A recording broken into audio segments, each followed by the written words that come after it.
vocês? No Direto da Redação de hoje, eu te conto que o livro O Instante e o Tempo, a história da fotografia em Caxias do Sul, terá versão digital. O Arquivo Histórico João Espadari Adami celebra o aniversário de Caxias do Sul com a publicação digital do livro O Instante e o Tempo, a fotografia em Caxias do Sul, 1885-1960.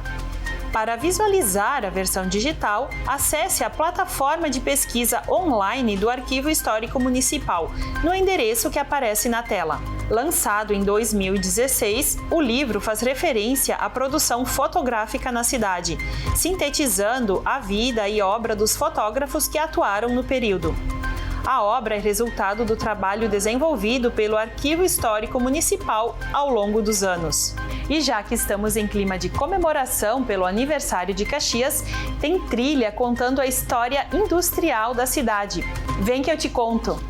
O projeto Na Trilha do Patrimônio Industrial oferece um roteiro gratuito ao longo do segundo semestre de 2024, que consiste em visitas guiadas até 6 pontos que se relacionam com a história industrial de Caxias do Sul. Cada visita tem a duração aproximada de 3 horas e as inscrições podem ser feitas acessando o QR Code que aparece na tela.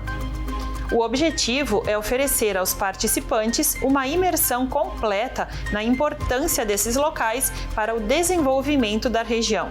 E ainda falando dos 134 anos de Caxias, eu te convido a acompanhar a série de reportagens feita pela TV Câmara que questiona qual a Caxias queremos. O material pode ser visto no canal 16 da NET e também pelo YouTube. O Direto da Redação de hoje vai ficando por aqui. Eu desejo a todos um ótimo dia e até a próxima!